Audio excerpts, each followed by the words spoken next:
नमस्कार, आप देख रहे हैं न्यूज़ पीआर। मैं हूं आदेशपुरी। रुपेश सिंह हत्याकांड 2021 का सबसे बड़ा, बिहार का सबसे चर्चित ये हत्याकांड रहा और पटना पुलिस मुख्य आरोपी ऋतुराज को गिरफ्तार भी कर लेती है। और जो मर्डर है उसका मोटिव था रोड रेज में हुए झगड़ा का बदला लेना। ये जब मोटिव आता है तो सारे लोग को काफ़ी आश्चर्य होता है कि क्या रोड रेज के मामले में 45 दिनों बाद हत्या की जा सकती है। और वैसे भी जो कि ऋतुराज जो हैं वो रुपेश सिंह का नाम तक नहीं जानते थे हत्या करने से पहले। आपको बता दें कि 3 दिनों के पुलिस रिमांड पे पटना पुलिस ने ऋतुराज को अपने पास रखा। जो जानकारी मिल रही है, जो समाचार पत्रों में खबरें छपी हुई हैं, उसके मुताबिक पुलिस ने अभी तक कुछ भी नया जो ऋतुराज सिंह से जो है इस रिमांड की अवधि में अभी तक नहीं जान पाया है, और न ही वो 3 लोग जो उसके साथ अपराध में शामिल थे उनके बारे में जानकारियां मिल पाई है। हमारे साथ हैं हमारे वरिष्ठ सहयोगी रंजीत झा जी, इनसे हम बात करेंगे। सर, ये जो पूरा मामला है, जो ऋतुराज को पकड़ा गया रुपेश सिंह हत्याकांड के मामले में, आखिर 3 दिनों का रिमांड रहा पुलिस के हाथ में, लेकिन कुछ नहीं मिल पाया पटना पुलिस को। क्या जो आरोप लगते हैं कि बलि का बकरा बनाया गया, पटना पुलिस ने बलि का बकरा खोज लिया, क्या वही स्थिति है कि आखिर आगे का क्लू नहीं मिल पा रहा है पुलिस को? हमें तो स्पष्ट रूप से यही लगता है कि सबसे पहले उन्होंने कोशिश की, जो पटना पुलिस की अगर बात कर लें तो ऋतुराज को पकड़ करके कि हम इन्हें दिखा देते हैं रोड रेज में इन्होंने हत्या कर दी, लोग मान जाएंगे। लेकिन किसी को पचा ही नहीं, क्योंकि इतनी घटिया तरह से इस स्टोरी को प्लान किया गया कि ऋतुराज ने रोड रेज में जाकर के रुपेश सिंह की हत्या कर दी घर के पास। इससे पहले वो कई बार उसको पीछा कर रहा था, कोशिश की थी, सारी खबरें भी चलती हैं कि ऐसा हुआ।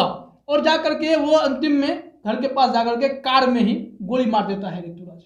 ऐसी थ्योरी पुलिस ने गढ़ी और ऋतुराज को उसी स्टैंड पे कायम रहने को कहा गया। लेकिन जब किरकिरी होने लगी, नेता प्रतिपक्ष से लेकर के चिराग पासवान और बिहार के कई बड़े लोगों ने इस पे उंगली उठा दिया कि यह जांच ही गलत है, कुछ गड़बड़ी तो है इसमें, और जो भी मोबाइल का बरामद नहीं होना और बहुत सारे तथ्य इसमें दिखे, जो इसे लगता था कि कुछ तो गड़बड़ है। तो पुलिस को कहना पड़ा कि शायद ऋतुराज झूठ बोल रहा है, हत्या का मोटिव कुछ और हो सकता है। अब वो सेकंड मोटिव की तलाश में रिमांड पे लिया जाता है, ऋतुराज को पूछताछ की जाती है।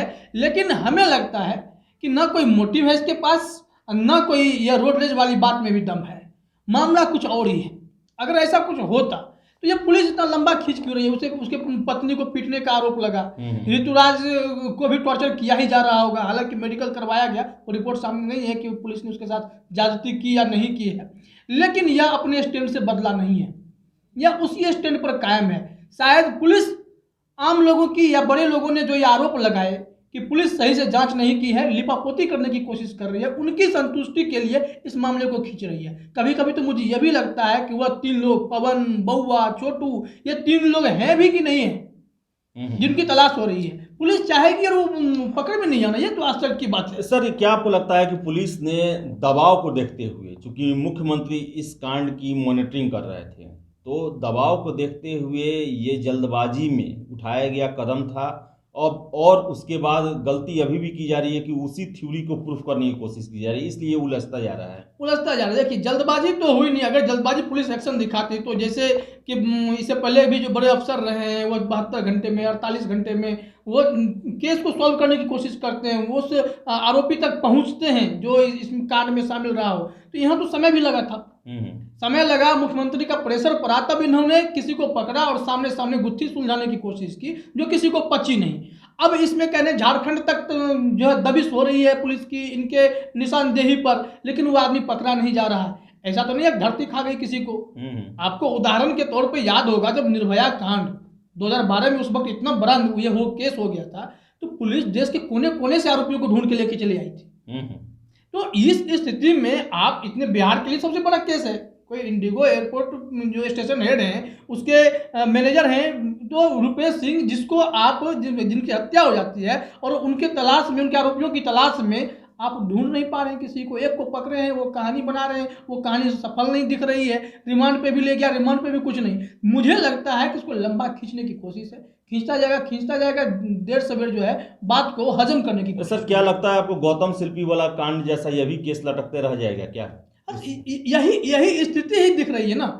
अब रुपेश सिंह के मामले में आप देख लीजिए, जिनको भी पकड़ा गया है उसमें अभी 3 दिन की रिमांड पे जो अखबारें कह रही है कि उसमें किसने किसने पूछताछ की इनसे, city SP, DSP, SSP, STF, CID, ये सब लोग पूछताछ कर रहे हैं। अरे इतने आला दर्जे के अफसर आप लोग हैं, आप एक आरोपी से कुछ निकलवा नहीं सकते हैं कि आप जो कह रहे हैं वो कह रहा है बार बार रोड रेज की बात है, तो आप दूसरा मोटिव दिखाने के लिए भी उससे कुछ नहीं उगलवा पा रहे हैं। तो शायद पुलिस चाह ही नहीं रही है कि अगर कोई दूसरा मोटिव भी है तो वो सामने आए, क्योंकि लिपापोती करना, जैसे तेजस्वी यादव कहते हैं ना कि बड़े लोगों की मिलीभगत है, सत्ता में बैठे लोग जो हैं शायद किसी को संरक्षण दे रहे हैं, किसी को बचाने की कोशिश कर रहे हैं।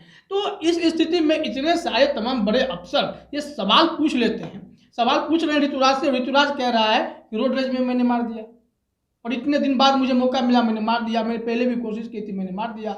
वो मोबाइल की बात है, मोबाइल मिलती नहीं है, मोबाइल में क्या सुराग है वो भी नहीं है। अब जिस लोगों की तलाश हो रही है वो लोग नहीं मिल रहे हैं, तो आखिर पुलिस कर क्या रही है? सर एक चीज़ है कि जैसे हम लोग देखते हैं कि कोई भी मामला जो है वो निचले स्तर पर सॉल्व नहीं होता है। अगर पुलिस डिपार्टमेंट को ईमानदारी से उसे सॉल्व करना होता है तो फिर ऊपर से जो है उसके पैटर्न को बदला जाता है, इसमें अधिकारियों को बदला जाता है, अलग अलग एंगल से जांच किए जाते हैं। लेकिन जो बिहार पुलिस जो है हेडक्वार्टर जो है अभी तक एसएसपी के ही हाथों में ये पूरा मामला रखे हुए है और एसएसपी साहब जो है एक ही थ्योरी पर चल रहे हैं जो कि किसी को हजम नहीं हो रहा है। तो क्या लग रहा है आपको कि ये खुद से कर रहे हैं जांच या ऊपर से डिक्टेट हो रहे हैं? ये देखिए, निर्देशित तो जरूर हो रहे होंगे। कारण क्या है कि जब रुपेश सिंह के परिजन जो है वो जाकर के मिलते हैं वहाँ पर मुख्यमंत्री से, तो उस वक्त भी जो है सीबीआई जांच की अनुशंसा वाली बात वो जरूर कहे होंगे, लेकिन मुख्यमंत्री ने कहा कि पुलिस बेहतर काम कर रही है, उनको मौका दें, पुलिस से नहीं होगा तो करेंगे। लेकिन पुलिस इतना लंबा खींच रही है। अगर यह केस इतना हाई प्रोफाइल है और इस मामले में किसी को कुछ नहीं समझ में आ रहा है, तो संतुष्टि के लिए तो कम से कम सीबीआई जांच की आप अनुशंसा कर सकते हैं। अगर सीबीआई जांच होगी तो उसमें भी मैं ये तो नहीं मानता हूँ कि सीबीआई जांच से कोई दूध का दूध और पानी का पानी हो जाता है। कई सारे ऐसे केस हैं जो सीबीआई के द्वारा भी लटके पड़े ही रहते हैं। लेकिन एक संतुष्टि की जो बात है, हो सकता है नया एंगल वो निकाल के लाए, कम से कम लोगों को समझ में तो आए। क्योंकि कैसे 40 दिन 45 दिन बाद कोई आदमी जाता है और इसलिए मार देता है कि एक बार रोड रेज की घटना हो गई थी, तो ये तो मतलब कि समझ में नहीं आता है कि पुलिस आखिर दिशा क्या देना चाहती है। या तो पुलिस चाहती है कि ऋतुराज जो है वही आरोपी बने रहें, उन्हीं को सजा हो, रोड रेज की बात ही हो, बस आम लोगों की और जो लोग आरोप लगाए उनकी संतुष्टि के लिए एक अलग मोटिव निकालने की कोशिश करें, जो मोटिव निकले ही नहीं। क्योंकि ये पूरी चीजें जो चल रही है ना, वो जो एंगल है उसको दिशा जो है वही है कि कुछ पता ही ना चले, ऋतुराज ही फंसता रहे और ऋतुराज जबरदस्ती अपना जुर्म भी कबूल करे। यही इसका पूरा मोटिव मुझे दिखता है। तो आखिर ये सुशासन का राज कहाँ रहा फिर बिहार में? जो नीतीश कुमार का कहना है कि हम किसी को बचाते नहीं हैं और न ही किसी को फंसाते हैं, लेकिन जो अभी तक जो बातें आ रही हैं वो तो नीतीश कुमार के सिद्धांत और कार्यप्रणाली से एकदम अलग है। अब खुद मॉनिटरिंग कर रहे हैं सीएम, जो उनका कहना था कि मैं मॉनिटरिंग कर रहा हूँ इसका, तो फिर ये तो बड़ा अन्याय की बात है। बचाते हैं फंसाते नहीं है, तो इनमें असली दोषी को पकड़ के दिखाइए या फिर इसी को आप कन्विक्टेड करा लीजिए ऋतुराज को। अगर जब तक कुछ है नहीं, जो तेजस्वी यादव कहते हैं कि संरक्षण मिल रहा है, जो मेन रूप से जो इसमें शामिल होगा वो बच रहा है, तो ऐसे में कहीं ना कहीं से तो कोई तो बचा रहा है। अगर मुख्यमंत्री सिर्फ मॉनिटर कर रहे हैं, काम तो फिर पटना पुलिस ही कर रही है, तो पटना पुलिस को या इसका मतलब है कि मुख्यमंत्री के अलावा कोई और निर्देश कर रहा है या मुख्यमंत्री नहीं चाहते होंगे। तो क्योंकि ऐसा तो हो ही नहीं सकता ना कि आप किसी को पकड़े हुए हैं और वो कुछ कबूल ही नहीं कर पा रहा है।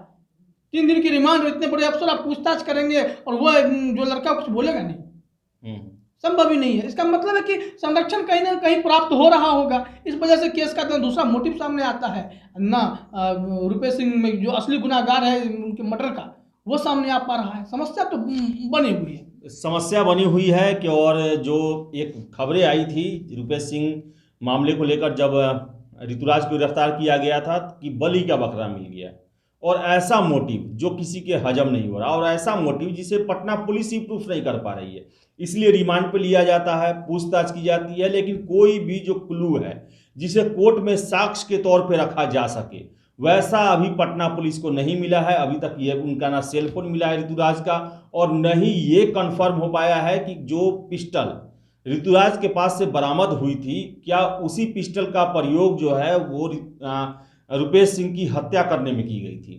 तो ये जो मामला है ये अपने आप में अनसुलझा और कंफ्यूज करने वाला है, जो कि लोग ही नहीं बल्कि पटना पुलिस भी कंफ्यूज है इसे लेकर, और लगातार जो है इसे प्रूफ करना चाहती है। लेकिन पुलिस ने रुपेश से तो यह भी पूछ लिया, माफ कीजिएगा, ऋतुराज से यह भी पूछा है कि क्या ठेकेदारी का कोई मामला था, टेंडर वाला कोई मामला था, उसने उससे भी इनकार किया, तो वो भी एंगल खत्म हो जाता है, फिर बचता क्या है। और मोटरसाइकिल चोर की बात कही जाती है, जबकि ऋतुराज सिंह का घर देखा जाए तो काफी समृद्ध हैं, एक भी आपको मोटरसाइकिल बरामद नहीं हुआ, न केस पता चला।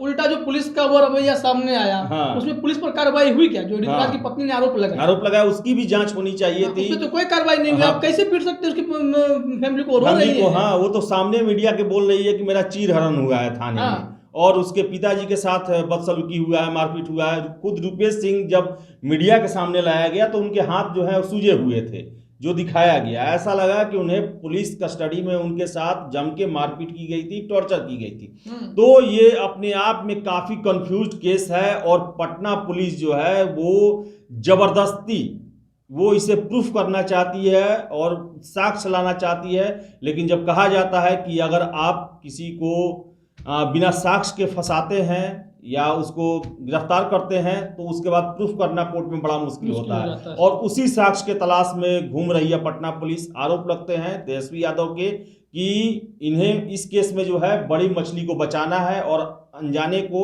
जो गलती नहीं किया है उसको फंसाना है।